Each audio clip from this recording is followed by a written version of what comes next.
పాకిస్తాన్లో బెలూచిస్తాన్ అనే ఒక ప్రావిన్స్ ఉందండి. ఇది బెలూచిస్తాన్ ప్రావిన్స్.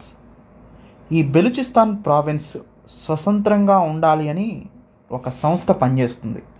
పాకిస్తాన్ నుంచి విడిపోయి మేమెప్పుడు సపరేట్గానే ఉన్నాం, మేము ఇప్పుడు కూడా సపరేట్గానే ఉంటాం, పాకిస్తాన్ నుంచి స్వతంత్రం కావాలి అని అడుగుతుంది ఈ బెలూచిస్తాన్ ప్రాంతం. ఈ బెలూచిస్తాన్ ప్రాంతాన్ని స్వతంత్రం కావాలని పోరాటం చేస్తున్న సంస్థ బెలూచిస్తాన్ లిబరేషన్ ఆర్మీ, BLA. ఈ బెలూచిస్తాన్ లిబరేషన్ ఆర్మీ ఎందుకు బెలూచిస్తాన్ని సపరేట్ ప్రాంతంగా వాళ్ళకి కావాలనుకుంటుంది అని చూస్తే, ఈ బెలూచిస్తాన్లో ముఖ్యమైనటువంటి రిసోర్సెస్ ఎక్కువగా ఉన్నాయండి. అంటే ఎక్కువ రిసోర్సెస్ అనేది ఈ ప్రాంతంలోనే మనం చూస్తాం. న్యాచురల్ రిసోర్సెస్, సహజ వనరులన్నీ కూడా ఎక్కువగా ఈ ప్రాంతంలో ఉన్నాయి. దాంతోపాటు పోర్ట్ యాక్సెస్ కూడా ఈ ప్రాంతానికే ఉంది. అంటే ఇది ఎంత ముఖ్యమైన ప్రాంతమో మనం అర్థం చేసుకోవచ్చు. పాకిస్తాన్ గవర్నమెంట్ ఈ పోర్ట్ యాక్సెస్ని, బెలూచిస్తాన్లో ఉన్న న్యాచురల్ రిసోర్సెస్ని, అక్కడ ఉన్నటువంటి హ్యూమన్ రిసోర్సెస్ని, మానవ వనరులని ఉపయోగించుకుంటుందే కానీ బెలూచిస్తాన్ డెవలప్మెంట్కి ఎలాంటి కృషి చేయట్లేదు. బెలూచిస్తాన్ అనేది వెనకబడిపోయింది పాకిస్తాన్లో అనే ఉద్దేశంతో సపరేట్ బెలూచిస్తాన్ కంట్రీ కావాలి అనే నినాదంతో బయటకు వచ్చిన సంస్థే బెలూచిస్తాన్ లిబరేషన్ ఆర్మీ.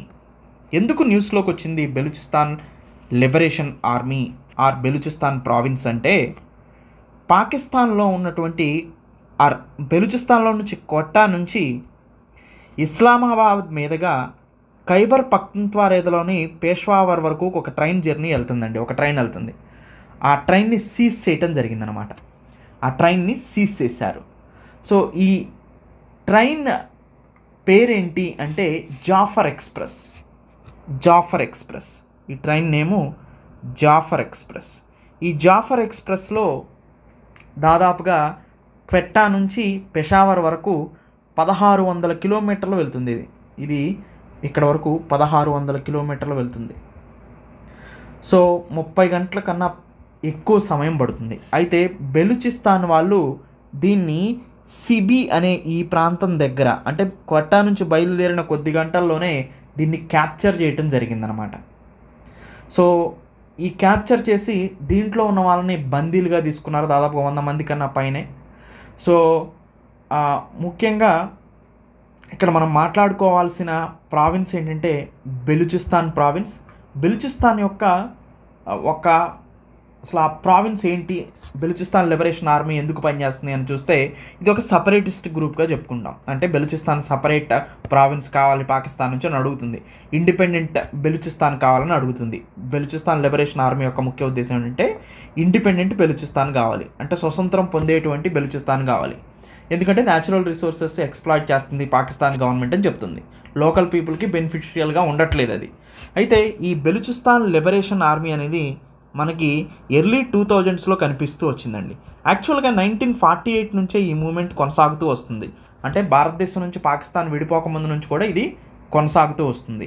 వీళ్ళ యొక్క ఎయిమ్ ఏంటి, to establish N independent Balochistan separate from the Pakistan. Pakistan నుంచి సపరేట్ అయ్యి ఇండిపెండెంట్ బెలూచిస్తాన్ ఏర్పాటు చేయడమే దీని యొక్క ముఖ్య ఉద్దేశం. వీళ్ళు యాక్టివిటీస్ కనుక మనం గమనించినట్లయితే అండి, వీళ్ళు రకరకాల యాక్టివిటీస్ చేస్తూ వచ్చారు. ముఖ్యంగా పాకిస్తాన్ సెక్యూరిటీ ఫోర్సెస్ మీద దాడులు చేయిస్తారు. దాంతోపాటు పాకిస్తాన్ గవర్నమెంట్ ఇన్స్టాలేషన్స్ మీద, అంటే ఇన్ఫ్రాస్ట్రక్చర్ ప్రాజెక్ట్స్, ఈ ఇన్ఫ్రాస్ట్రక్చర్ మౌలిక వస్తువులు, డ్యామ్లు కానీ రైల్వే స్టేషన్స్ కానీ ఇలాంటి వాటి మీద దాడులు చేయటం. తర్వాత China belt and road initiative, మనందరికీ తెలుసండి, జిన్జియాంగ్ ప్రావిన్స్, చైనాలోని జిన్జియాంగ్ ప్రావిన్స్లో నుంచి కస్గర్ సిటీ నుంచి సో గ్వాదర్ పోర్ట్ వరకు మనకి ఒక రోడ్డు మార్గాన్ని నిర్మిస్తున్నారు. దీన్ని చైనా బెల్ట్ అండ్ రోడ్ ఇనిషియేటివ్లో భాగంగా, so one belt one road ప్రాజెక్ట్లో భాగంగా CPEC, China Pakistan economic corridor అంటారు దీన్ని. సో దీన్ని కస్గర్ సిటీ, జిన్జియాంగ్ ప్రావిన్స్ చైనాలోని కస్గర్ సిటీ నుంచి గ్వాదర్ పోర్ట్ వరకు దీన్ని నిర్మిస్తున్నారనమాట. దీన్ని చైనా పాకిస్తాన్ ఎకనామిక్ కారిడార్ అని పిలుస్తారు. దీని మీద కూడా వీళ్ళు దాడులు చేస్తూ వచ్చారు. ఎందుకంటే ఇది బెలూచిస్తాన్ ప్రావిన్స్ నుంచి వెళ్తుంది, ఫస్ట్ పాయింట్. రెండోది, బెలూచిస్తాన్ ప్రావిన్స్లో ఉన్న గ్వాదర్ పోర్టు దీన్ని ఉపయోగించుకుంటుంది. అందుకనే Pakistan and United states, United Kingdom దీన్ని టెర్రరిస్ట్ ఆర్గనైజేషన్గా సో డిక్లేర్ చేయడం జరిగింది. అయితే చైనాతో కూడా చాలా టెన్షన్స్ బెలూచిస్తాన్ వల్ల వచ్చినాయి.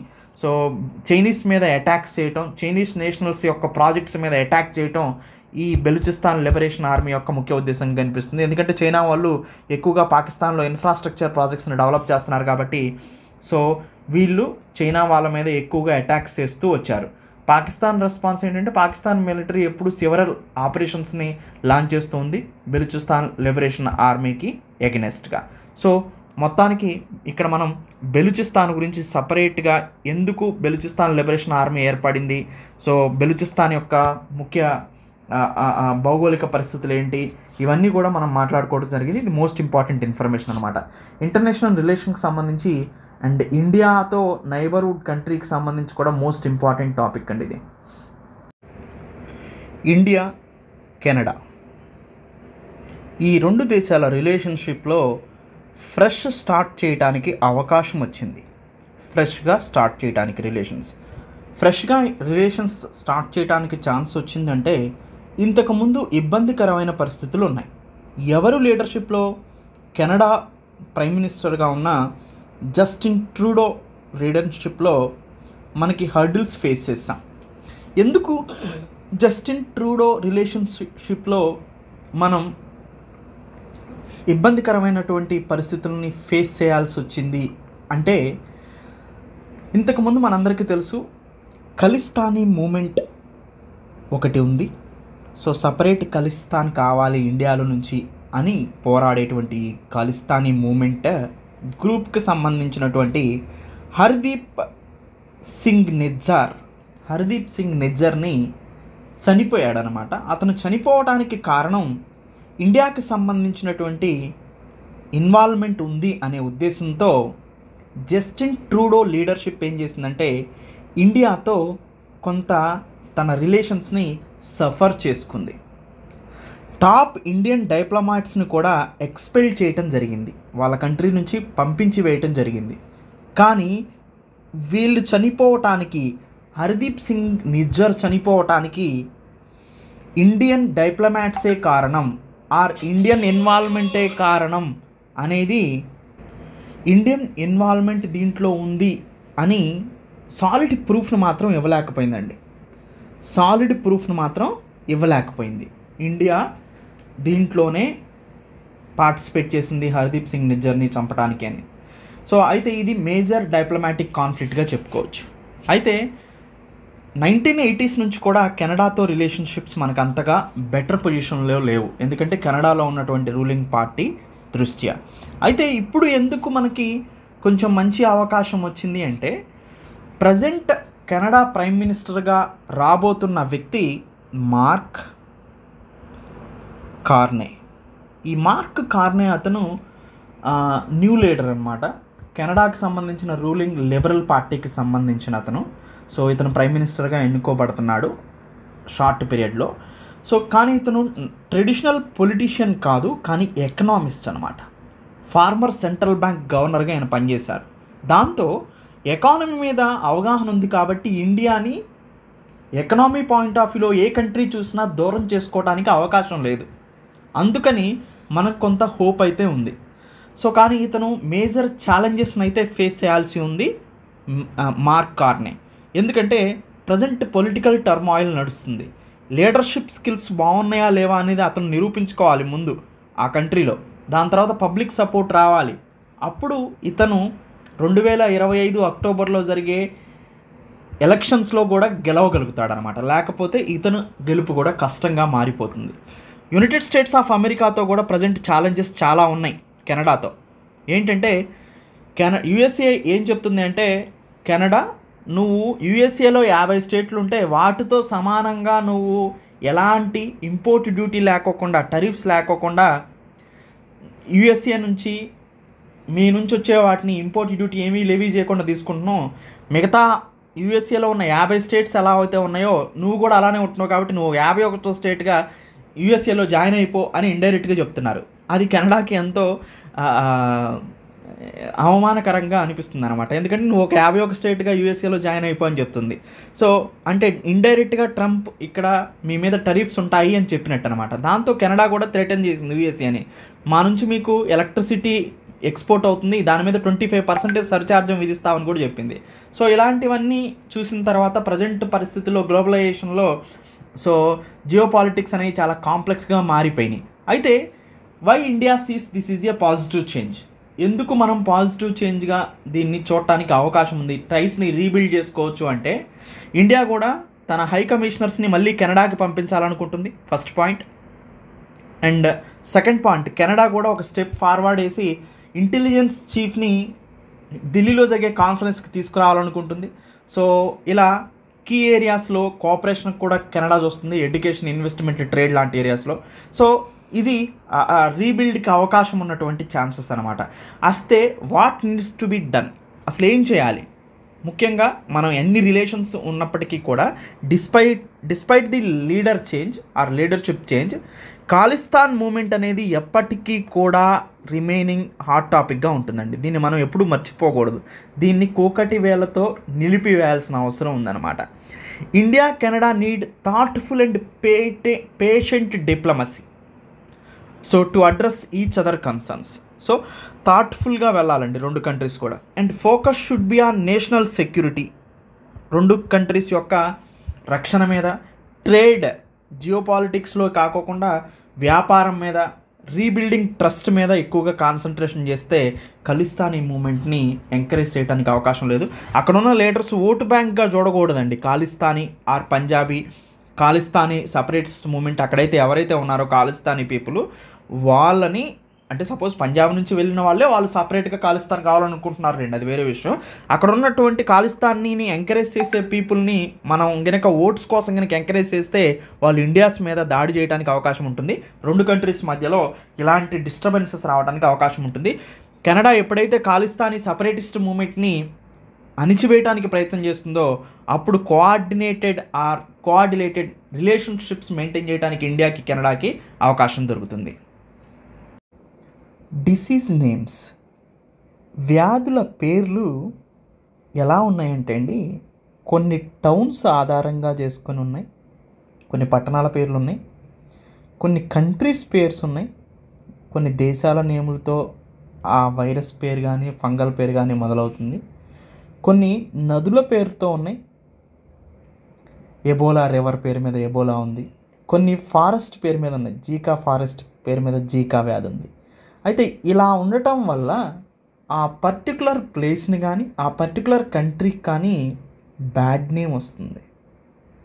అసలు ఆ వైరస్ కానీ ఫంగస్ కానీ అక్కడ ఆరిజిన్ అయిందా లేదా అనేది కన్ఫర్మేషన్ లేకోకుండానే అది మనం ఆ ఏరియాకి, ఆ కంట్రీకి, ఆ యానిమల్కి ఫిక్స్ చేస్తున్నాం, అంటే దాన్ని కించపరుస్తున్నట్టు అన్నమాట. దానికని వరల్డ్ హెల్త్ ఆర్గనైజేషన్ ఏం చేసిందంటే దాని యొక్క సైంటిఫిక్ నేమ్తో మీరు నేమ్నివ్వండి, కానీ ఇలా టౌన్స్తో కానీ కంట్రీస్తో కానీ రివర్స్తో కానీ ఫారెస్ట్ పేర్లతో కానీ ఇచ్చినట్లయితే అవి డిస్క్రిమినేషన్కి గురవుతాయి, మనకి మిస్ఇన్ఫర్మేషన్ని ప్రొవైడ్ చేస్తాయి, స్టిగ్మాని, రేసిజాన్ని ప్రమోట్ చేస్తాయి అనేదే ఈ ఆర్టికల్ ప్రమోట్ చేస్తూ ఉంటుంది. ఎగ్జాంపుల్ చూస్తే స్పానిష్ ఫ్లూ అనేది మనకి 1918 నుంచి 1920 మధ్యలో ఉందండి. కానీ ఇది స్పెయిన్లో ఆరిజినేట్ కాలేదు. స్పెయిన్ అప్పుడు న్యూట్రల్గా ఉండటంతో వరల్డ్ వార్ 2లో న్యూట్రల్గా ఉండటంతో వరల్డ్ వార్ 1లో న్యూట్రల్గా ఉంది, ఎటువైపు జాయిన్ అవ్వాలి. అందుకని ఫ్రీగా ఇన్ఫర్మేషన్ని పాస్ చేసింది బయటికి. దాంతో మనం దానికి స్పానిష్ ఫ్లూగా పెట్టడం ఎంతవరకు కరెక్టు? సో అప్పుడు ఈ కంట్రీ మొత్తానికి కూడా మనం అక్కడ నుంచి ఆరిజినేట్ అయిందా అని బ్యాడ్ నేమ్ తీసుకురావడం అనమాట. సో అక్కడ ఆరిజినేట్ అయిందో లేదో తెలియదు మనకి.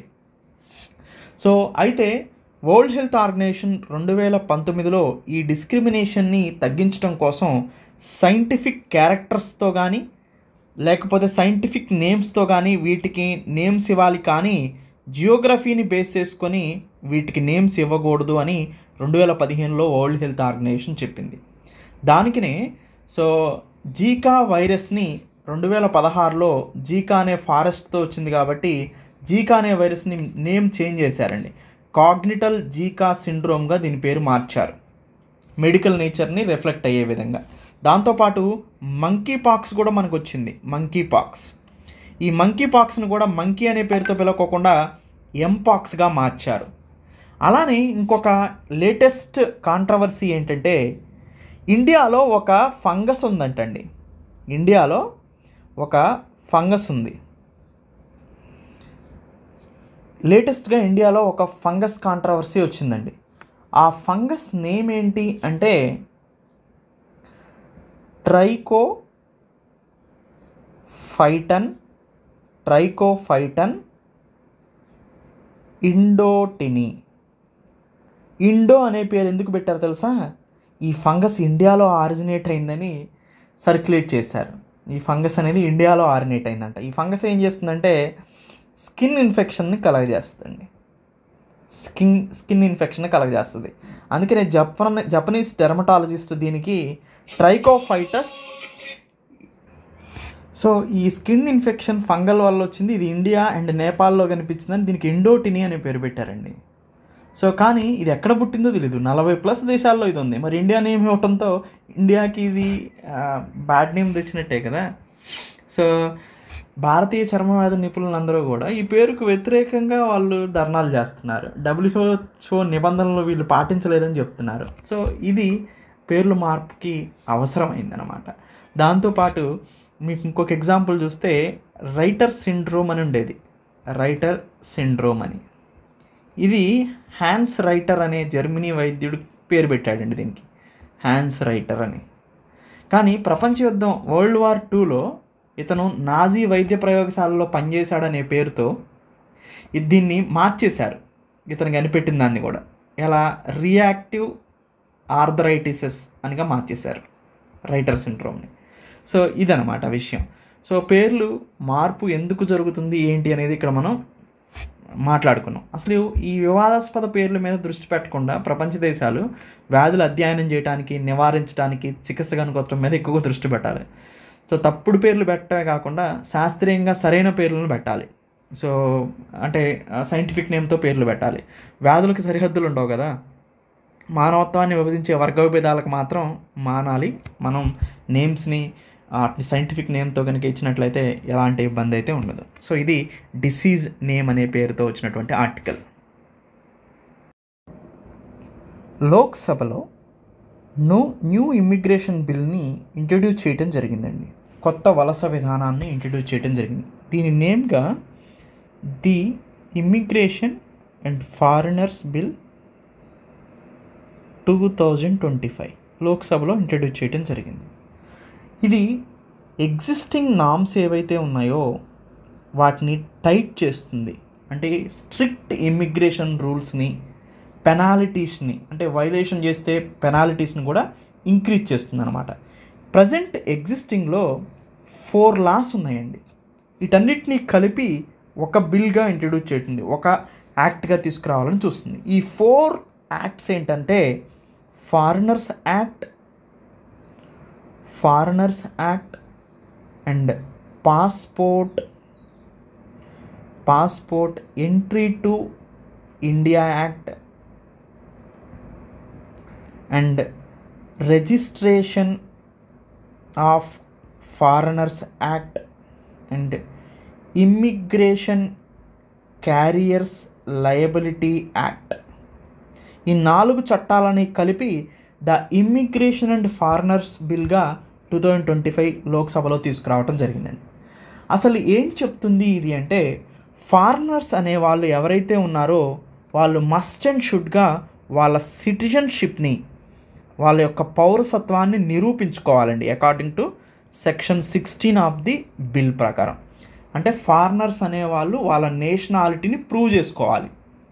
దేనికి సేమ్ ఎలా మనీ లాండరింగ్ చట్టంలో ఎలా అయితే, కరప్షన్ చట్టంలో ఎలా అయితే, కస్టమ్స్ చట్టంలో ఎలా అయితే ఒక సిటిజన్ అనేవాళ్ళు తన సిటిజన్షిప్ని ప్రూవ్ చేసుకోవాలో సేమ్ ఈ లాలో కూడా వాళ్ళ సిటిజన్షిప్ని ప్రూవ్ చేసుకోవాలి.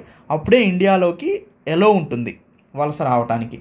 దాంతోపాటు ఫారెన్ విజిటర్స్ని బెటర్గా ట్రాక్ చేయటం కోసం ఫారినర్స్ రీజనల్ రిజిస్ట్రేషన్ ఆఫీస్ FRROలో అన్ని హోటల్స్ కానీ ఎవరైతే ఆశ్రయం ఇస్తున్నటువంటి హోస్ట్ ఎవరైతే ఉన్నారో అతను కానీ వాళ్ళందరూ కూడా ఎవరైతే ఫారినర్స్ వచ్చారో వాళ్ళని ఈ ఎఫ్ఆర్ఆర్ఓలో ఎంటర్ చేయాలండి. ప్రైవేట్ హోమ్స్ అయినా ఎవరైతే హోస్ట్ ఉండాలో, సో హోమ్ ఓనర్ కానీ, ల్యాండ్ లార్డ్ కానీ, హోటల్స్ వాళ్ళు కానీ ఈ ఫారినర్స్ రీజనల్ రిజిస్ట్రేషన్ ఆఫీస్లో వాళ్ళ పేర్లని నమోదు చేయాలి. తర్వాత 4th వచ్చేసి యూనివర్సిటీస్లో కానీ, హాస్పిటల్స్లో కానీ ఎవరైతే ఫారినర్స్ వస్తున్నారో వాళ్ళని రిపోర్ట్ చేయాలి. దాంతోపాటు ఎయిర్లైన్స్ కానీ, షిప్స్ కానీ వీళ్ళే రెస్పాన్సిబుల్ తీసుకోవాలి. న్యూ ఇమ్మిగ్రేషన్ లా ప్రకారం ఎవరైతే తీసుకొస్తున్నారో వాళ్ళే ఇండియాకి ఎవరైతే ప్రైమరీగా తీసుకొస్తున్నారో వాళ్ళు రెస్పాన్స్ తీసుకోవాలన్నమాట. సో అది ముఖ్యమైనది. అంటే ఇమ్మిగ్రేషన్ రూల్స్ స్ట్రిక్టర్ చేయటం వల్ల ఇండియా మీద బర్డెన్ తగ్గుతుంది, మానిటరింగ్ ఎక్కువ చేయొచ్చు, ట్రాకింగ్ ఎక్కువ చేయొచ్చు. సో ఇట్లా బర్డెన్ ఆఫ్ ప్రూఫ్ అంటూ individuals and business, making complaints mandatory for both foreigners and those who host them. మొత్తానికి స్ట్రిక్ట్ కంట్రోల్ నామ్స్ అయితే ఈ న్యూ ఇమిగ్రేషన్ లా తీసుకొచ్చిందని చెప్పొచ్చు. ప్రైమ్ మినిస్టర్ నరేంద్ర మోడీ మారిషస్ని విజిట్ చేశారు. మారిషస్ కంట్రీకి వెళ్ళారు. ఎందుకు మారిషస్ వెళ్ళారంటే మారిషస్ నేషనల్ డే సెలబ్రేషన్లో పార్టిసిపేట్ చేయడానికి వెళ్ళారు. మారిషస్ నేషనల్ డే సెలబ్రేషన్ అనేది 12/3/2025 జరుపుకోవడం జరుగుతుంది. చీఫ్ గెస్ట్గా అటెండ్ అయ్యారు అన్నమాట. అందుకని ప్రైమ్ మినిస్టర్ నరేంద్ర మోడీకి హైయెస్ట్ హానర్ని ప్రొవైడ్ చేసింది Mauritius government. Grand commander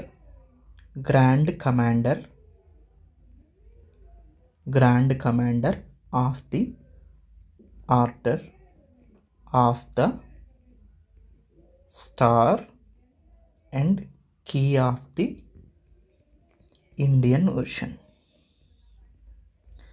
so ఇది హైయెస్ట్ ఆర్డర్ అన్నమాట. ఫస్ట్ ఇండియన్ ఈ హైయెస్ట్ హానర్ని రిసీవ్ చేసుకున్న ఫస్ట్ ఇండియన్. ఇంటర్నేషనల్ హానర్స్లో ఇప్పటివరకు మోడీకి 21st ఇంటర్నేషనల్ హానర్స్ ఇవ్వటం జరిగింది. మొత్తానికి మారిషస్ ప్రెసిడెంట్తో prime minister Narendra Modi meet అయ్యారు. మారిషస్ ప్రెసిడెంట్ వచ్చేసి గోఖూల్. సో తను వైఫ్ కూడా దీంట్లో పార్టిసిపేట్ చేశారు. అప్పుడు ప్రైమ్ మినిస్టర్ నరేంద్ర మోడీ ఒక బ్రాస్ అండ్ కాపర్ పాట్లో వాటర్ని, అంటే కుంభమేళా నుంచి తీసుకెళ్ళిన వాటర్ని ఇచ్చారు. అండ్ దాంతోపాటు మకానా ఫాక్స్ నట్స్ అంటే తామర గింజల్ని ప్రొవైడ్ చేశారు. తర్వాత ఫస్ట్ లేడీకి బెనారస్ స్కిల్ శారీని ప్రొవైడ్ చేశారు. దాంతోపాటు మోస్ట్ ఇంపార్టెంట్ అంటే ప్రైమ్ మినిస్టర్ నరేంద్ర మోడీ వాళ్ళు ఇచ్చిన హానర్కి బదులుగా ప్రెసిడెంట్కి అండ్ ఫస్ట్ లేడీకి కలిపి ఓవర్సీస్ సిటిజన్ ఆఫ్ ఇండియాని గ్రాంట్ చేశారు. ఓసీఐని గ్రాంట్ చేశారండి. Overseas citizen of India. Overseas citizen of India ఏంటండి? It is a special status అన్నమాట. ఓసీఐ అనేది ఒక స్పెషల్ స్టేటస్. ఇది ఫుల్గా ఇండియన్ సిటిజన్షిప్ కాదు. ఎందుకంటే ఓసీఐ ఉన్నప్పటికీ కూడా వీళ్ళు ఓటు వేయలేరు అండ్ గవర్నమెంట్ జాబ్స్లో వీళ్ళని తీసుకోవటానికి కుదరదు. ఓటు వేయలేరు, గవర్నమెంట్ జాబ్ ఉండదు. ఫుల్ సిటిజన్షిప్ అయితే ఈ రెండు కూడా ఉంటాయి. ఓసీఐకి ఏముంటాయి? ఇక్కడ ఉండొచ్చు, లీవ్, పని చేసుకోవచ్చు, వర్క్, ట్రావెల్ చేయొచ్చు ఇండియాలో. సో ఇవన్నీ కూడా ఓసీఐకి ఉంటాయి. అందుకనే ఇది ఫుల్గా ఇండియన్ సిటిజన్షిప్ కాదనమాట. సో ఇది ఓసీఐ గురించి. సో వీళ్ళు ఓసీఐ ఉన్న వాళ్ళు వీసా లేకుండానే ట్రావెల్ చేయొచ్చు. లైఫ్ లాంగ్ వ్యాలిడిటీ ఉంటుంది. ఇది వర్క్ చేసుకోవచ్చు, స్టడీ చేసుకోవచ్చు, ప్రాపర్టీ కొనుక్కోవచ్చు అండ్ బ్యాంక్ అకౌంట్స్ కూడా మెయింటైన్ చేసుకోవచ్చు. ఇది ఓవర్సీస్ సిటిజన్ ఆఫ్ ఇండియా అంటే ఓసీఐ. ఫుల్గా వీళ్ళకి ఏమేమి ఉండవు ఓసీఐ కంటే ఒక రెండు ఉండవు. ఒకటి, ఓటు వేసే అధికారం ఉండదు. రెండోది, ఇక్కడ గవర్నమెంట్ జాబ్స్ని పొందే అవకాశం ఉండదు. ఈ రెండు తప్ప మిగతావన్నీ కూడా ఓసీఐకి ఉంటాయి. ఫుల్లీ ఇండియన్ సిటిజన్షిప్కి ఓసీఐకి మధ్యలో డిఫరెన్స్ మనం ఇది గమనించవచ్చు అనమాట. సో ఎవరు అప్లై చేసుకోవచ్చు ఓసీఐ కంటే పేరెంట్స్ కానీ, గ్రాండ్ పేరెంట్స్ కానీ ఇండియన్ సిటిజన్ అయితే అప్లై చేసుకోవచ్చు. తర్వాత ఇంతకుముందు ఒక టెరిటరీ ఇండియాలో పార్ట్గా ఉండి సపోజ్ ఇండిపెండెన్స్ వచ్చి అప్పుడు మళ్ళీ ఇండియాలో కలిసినాయి అనుకోండి. ఒకప్పుడు ఇండియాలో పార్ట్గా లేకుండా గోవా కానీ పుదుచ్చేరి కానీ ఇండియాలో పార్ట్గా తర్వాత ఇండియాలో వచ్చి కలిసినాయి.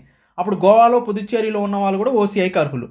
తర్వాత ఇండియన్ కాన్స్టిట్యూషన్ ఏర్పడక ముందు 1950 కన్నా ముందు ఎవరైతే ఇండియన్ సిటిజన్స్గా ఉన్నారో తర్వాత కాకుండా పోయారో వాళ్ళు కూడా ఓసీఐకి అప్లై చేసుకోవచ్చు. ఇలాంటి సందర్భాల్లో ఓసీఐకి అప్లై చేసుకోవచ్చు అనమాట.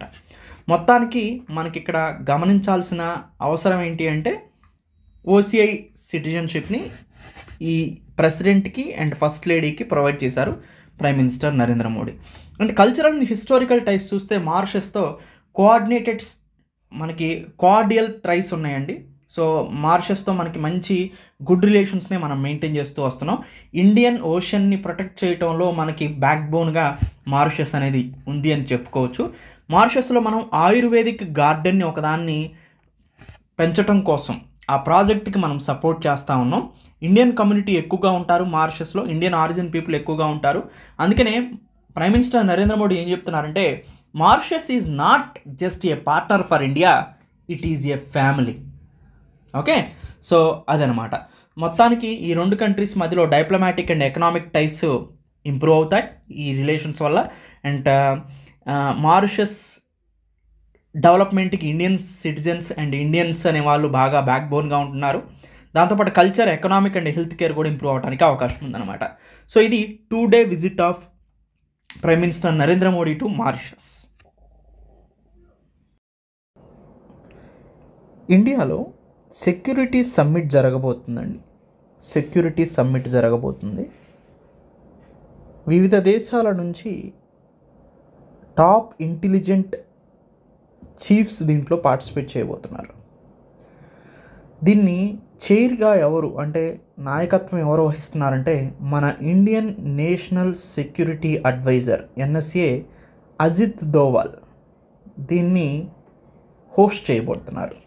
ఇంటెలిజెన్స్ చీఫ్స్ అందరూ కూడా ముఖ్యంగా United States of America, Canada, UK, Australia, Germany, New Zealand ఈ కంట్రీస్ నుంచి ఇంటెలిజెన్స్ చీఫ్స్ పార్టిసిపేట్ చేయబోతున్నారు. దీని యొక్క ముఖ్య ఉద్దేశం ఏంటంటే కాంబాట్ టెర్రరిజం, ఉగ్రవాదాన్ని అరికట్టడం, సైబర్ క్రైమ్స్ నుంచి రక్షణ కల్పించటం. ఫినాన్షియల్ క్రైమ్స్ ఎక్కువైపోయినాయి రీసెంట్ డేస్లో, ఈ ఫినాన్షియల్ క్రైమ్స్ని కూడా అరికట్టడం. ఆర్థిక పరమైనటువంటి టెర్రరిజం కూడా పెరిగిపోయింది, ఆర్థికపరమైన నేరాలు కూడా పెరిగిపోయినాయి టెర్రరిజానికి సంబంధించి, ఉగ్రవాదానికి సంబంధించి, వాటిని కూడా కంట్రోల్ చేయటం. ఇది ఈ మీటింగ్ యొక్క కీ డీటెయిల్స్ అన్నమాట. అయితే యుఎస్ సంబంధించి డైరెక్టర్ ఆఫ్ నేషనల్ ఇంటెలిజెన్స్ అంటారు, director of national intelligence Tulsi Gabbard, Tulsi ఏం అటెండ్ అవ్వబోతున్నారు. Canada spy chief Daniel attend అవ్వబోతున్నారు. అండ్ బ్రిటన్స్ M16 హెడ్ వచ్చేసి రిచర్డ్స్ మూర్, ఆయన అటెండ్ అవుతున్నారు. అదర్ టాప్ ఇంటెలిజెన్స్ చీఫ్స్ కూడా అటెండ్ అవుతున్నారు.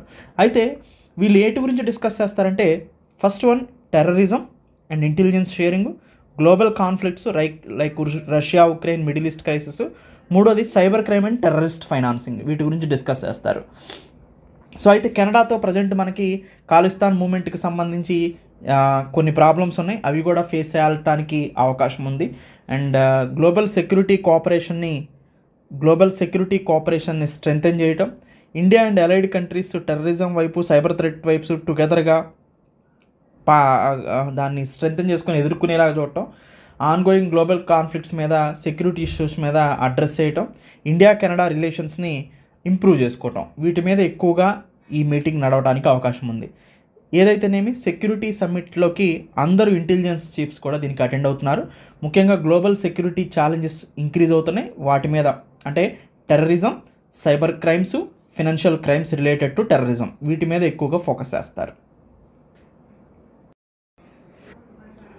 ఆశా వర్కర్స్ యొక్క పేని వాళ్ళకి తగ్గట్టుగా ఇంక్రీజ్ చేస్తామని యూనియన్ మినిస్టర్ చెప్తున్నారండి, జేపీ నడ్డా చెప్తున్నారు.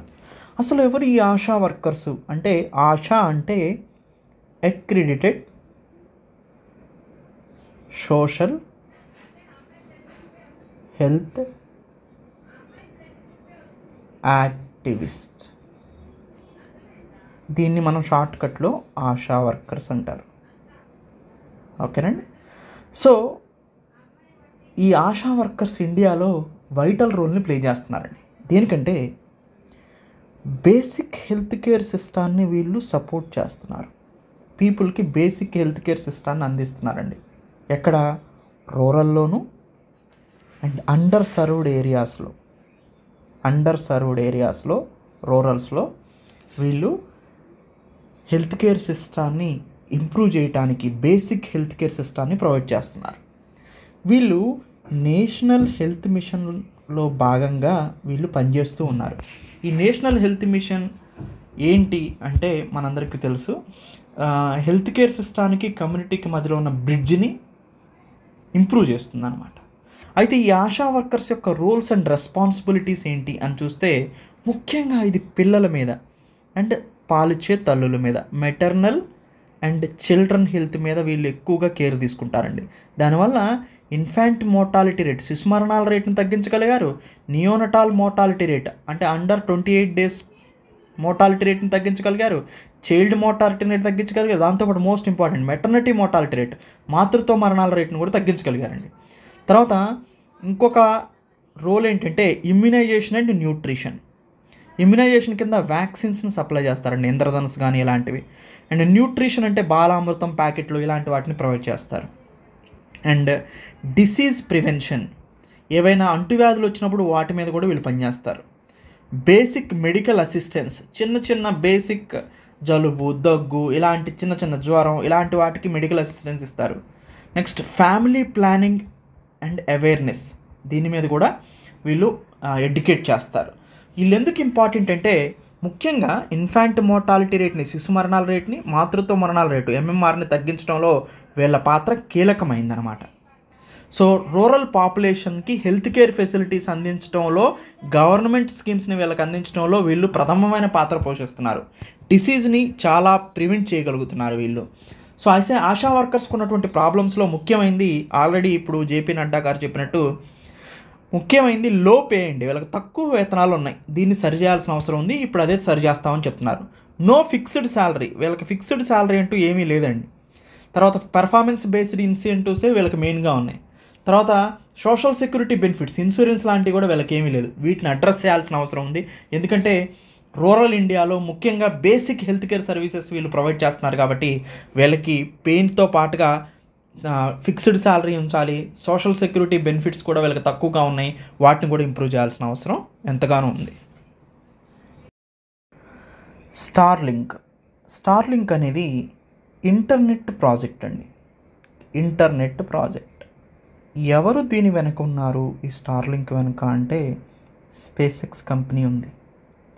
ఈ స్పేస్ ఎక్స్ కంపెనీ ఫౌండర్ ఎవరో మనందరికీ తెలుసు, ఎలన్ మాస్క్. స్పేస్ ఎక్స్ని స్థాపించాడు. అయితే ఈ ఇంటర్నెట్ ప్రాజెక్ట్ యొక్క ముఖ్య ఉద్దేశం ఏంటంటే లో ఎర్త్ ఆర్బిట్లో శాటిలైట్స్ని ప్లేస్ చేసి, లో ఎర్త్ ఆర్బిట్ అంటే మనకి 35,000 కిలోమీటర్ల వరకు కూడా లో ఎర్త్ ఆర్బిట్ ఉంటుంది. కానీ ఎక్కడి నుంచి స్టార్ట్ అవుతుంది? అది అప్రాక్సిమేట్గా 500-450 అలా స్టార్ట్ అవుతుంది. 550 kilometers ఆల్టిట్యూడ్ దగ్గర ఈ స్టార్లింక్ శాటిలైట్స్ని లో ఎర్త్ ఆర్బిట్లో ప్లేస్ చేస్తారండి, భూమికి దగ్గరగా. ఇది దాదాపుగా వీళ్ళ ప్లాన్ ఏంటంటే 42,000 శాటిలైట్స్ని ఈ లో ఎర్త్ ఆర్బిట్లో ప్రవేశపెట్టి ఇంటర్నెట్ని ఎలాంటి కనెక్షన్స్ లేకుండా, ఫైబర్ ఆప్టిక్ లేకోకుండానే డివైజెస్కి అందించడమే వీళ్ళ యొక్క ముఖ్య ఉద్దేశం. ఇప్పటి వరకు వీళ్ళు 5,000 స్టార్లింక్ శాటిలైట్స్ని ఆర్బిట్లో ప్రవేశపెట్టారు 2024 కల్లా చూస్తే. అంటే దీంట్లో డిష్ ఉంటుంది, అంటే యూజర్ టెర్మినల్ ఉంటుంది, వైఫై రౌటర్ ఉంటుంది, గేట్వే స్టేషన్స్ ఉంటాయి, అంతే. ఎలాంటి ఫైబర్ ఆప్టికల్ కేబుల్స్ ఉండవు. KU and KA band frequencies వీళ్ళు మెయింటైన్ చేస్తారు. అప్రాక్సిమేట్గా 50 నుంచి 250 Mbps వరకు కూడా స్పీడ్ వస్తుంది. స్టార్లింక్ ప్రీమియం ఆఫర్ అయితే 500 Mbps స్పీడ్ కూడా వస్తుంది, ప్రీమియం కనుక మీరు తీసుకున్నారంటే. సో ఫ్యూచర్లో ఆర్టిఫిషియల్ ఇంటెలిజెన్స్ కానీ ఆటోమేషన్ కానీ వచ్చినా కానీ ఈ స్పీడ్స్ సరిపోతాయి అన్నమాట. సో అంటే హోమ్ ఇంటర్నెట్కి బాగా ఉపయోగపడుతుంది. ముఖ్యంగా రూరల్ ఏరియాస్లో ఇంటర్నెట్ ఫైబర్ ఆప్టికల్స్ వేయలేని ఏరియాస్లో ఇది బాగా ఉపయోగపడుతుంది. డిజాస్టర్ రిలీఫ్, ప్రమాదాలు జరిగినప్పుడు ఇన్ఫర్మేషన్ తొందరగా ర్యాపిడ్గా కనెక్టివిటీ అవ్వడానికి ఉపయోగపడుతుంది. అండ్ మ్యారిటైమ్ అండ్ ఏవియేషన్కి బాగా ఉపయోగపడుతుంది. Autonomous vehicles and IoT, internet of థింగ్స్కి ఇది బాగా ఉపయోగపడుతుంది అనమాట. ఇవి స్టార్లింక్ యొక్క అప్లికేషన్స్. సో అయితే స్టార్లింక్ సర్వీసెస్ని ఇండియాలో ప్రొవైడ్ చేయడానికి ఎయిర్టెల్ ముందుకు వచ్చిందండి. సో దాంతో ఎయిర్టెల్ ఏం చేస్తుందంటే స్టార్లింక్ని ఇండియాలో ప్రొవైడ్ చేయడానికి స్టార్లింక్తో ఒప్పందం కుచ్చుకుంది భారతీయ ఎయిర్టెల్ అనేది. సో స్టార్లింక్ అనేది ఇప్పటికీ కూడా గవర్నమెంట్ అప్రూవల్ అయితే రాలేదు డిపార్ట్మెంట్ ఆఫ్ టెలికమ్యూనికేషన్ నుంచి. వస్తే మాత్రం ఎయిర్టెల్ ఈ స్టార్లింక్కి సంబంధించినటువంటి ఎక్విప్మెంట్ని ఎయిర్టెల్ స్టోర్స్లో ఉంచి అమ్మటానికి రెడీగా ఉందన్నమాట. సో ముఖ్యంగా రిమోట్ ఏరియాస్ని, విలేజెస్ని, స్కూల్స్ని, హెల్త్ కేర్ సెంటర్స్ని టార్గెట్ చేసి ఈ స్టార్లింక్ డివైస్ని అమ్మటానికి అవకాశం ఉంది. స్టార్లింక్ డివైస్ కనుక ఇన్స్టాల్ చేసుకుంటే ఇప్పుడు కూడా మనం ఇంటర్నెట్ సదుపాయాన్ని ఈజీగా పొందొచ్చు. సో ఇది మొత్తానికి స్టార్లింక్ శాటిలైట్స్ యొక్క ముఖ్య ఉద్దేశం. ఇది ఒక ఇంపార్టెంట్ రూరల్ ఫైబర్ ఆప్టికల్ లేకుండానే ఇంటర్నెట్ని ప్రొవైడ్ చేసే ఇంపార్టెంట్ ప్రాజెక్ట్గా చెప్పుకోవచ్చు.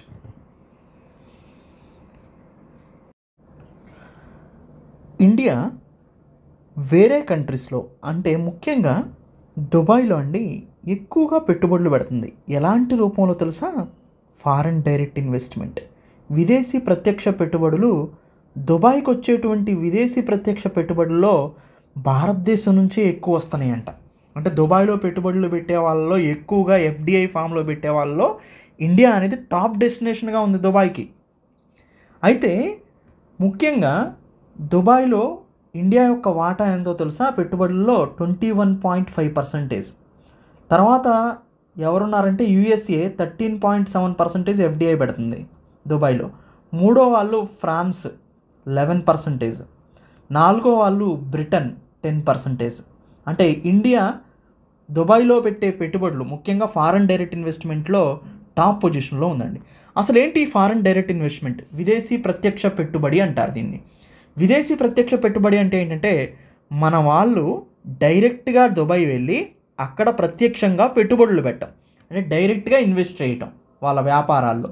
అక్కడ నేరుగా వ్యాపారం చేయటం లేదా బిజినెస్ స్టార్ట్ చేయటం లేదా అసెట్ని పర్చేజ్ చేయటం, ఆస్తులను కొనుగోలు చేయటం. దీనివల్ల ఏం చేస్తుంది? అక్కడ వ్యాపారం మొదలు పెడితే వీళ్ళ టెక్నాలజీని తీసుకెళ్తారు, వీళ్ళ ఇన్వెస్ట్మెంట్ని తీసుకెళ్తారు, అక్కడ ఎంప్లాయ్మెంట్ ఆపర్చునిటీస్ని కలగజేస్తారు. ఇలా మ్యూచువల్ బెనిఫిట్ పొందుతారు. ముఖ్యంగా ఎఫ్డిఐ వెళ్తే ఆ కంట్రీకి బాగా ఉపయోగపడుతుంది అనమాట. ఈ ఎఫ్డిఐలో 2 రకాలు ఉన్నాయండి. ఒకటి గ్రీన్ ఫీల్డ్ ఎఫ్డిఐ, అంటే కొత్తగా ఏదైనా పరిశ్రమ స్టార్ట్ చేసి దాంట్లో మన వాళ్ళు కనుక తీసుకెళ్ళి ఇన్వెస్ట్మెంట్ పెడితే దాన్ని గ్రీన్ ఫీల్డ్ ఎఫ్డిఐ అంటారు. ఇంకొకటి బ్రౌన్ ఫీల్డ్ ఎఫ్డిఐ, అంటే ఆల్రెడీ ఎగ్జిస్టింగ్ ఉన్న సంస్థలో భారతీయులు పోయి పెట్టుబడులు పెట్టారనుకోండి, అది బ్రౌన్ ఫీల్డ్ ఎఫ్డిఐ అవుతుంది. ముఖ్యంగా ఫారెన్ డైరెక్ట్ ఇన్వెస్ట్మెంట్ భారతదేశంలో ముఖ్యంగా చూస్తే వేరే దేశాలు కూడా భారతదేశంలో పెడుతున్నాయి. IT, technology, automobiles, real estate, pharmaceuticals, telecom, వీటన్నిటిలో కూడా పెట్టుబడులు పెడుతున్నాయి అన్నమాట.